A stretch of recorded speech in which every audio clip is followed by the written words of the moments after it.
now with the very latest where you are. It's the ITV News.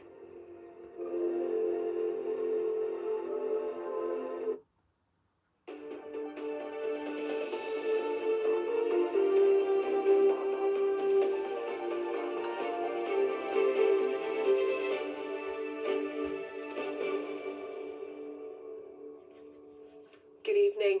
It was Sunderland who emerged victorious with a 2-1 win over Newcastle in the first men's derby on Tyneside in a decade.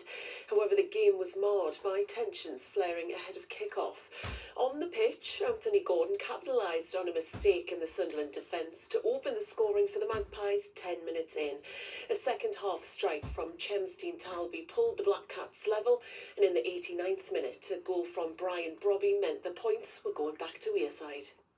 Once you haven't performed and you know the size of the game and you don't deliver, you expect to be criticised and you understand why. So I understand the reaction at the end of the game. We haven't done our jobs well enough today. Big achievement. Winning 2 derbies in the same year, I think it means a lot for our fans, it means a lot for the group and the quality we showed. Well, the match was paused after reports of racial abuse directed towards Sunderland defender Lucharel Gicheruda. Newcastle United say they do not tolerate discrimination of any form and will work with the authorities to investigate and hold those responsible to account. Well, there was a heavy police presence in central Newcastle with 3 arrests made. In one case, a 24-year-old man was arrested on suspicion of throwing a firework in a public place. Officers faced the challenge of keeping Newcastle and Sunderland fans apart, and the Sunderland team bus suffered damage outside of St James's Park. Northumbria police say the day passed largely without incident.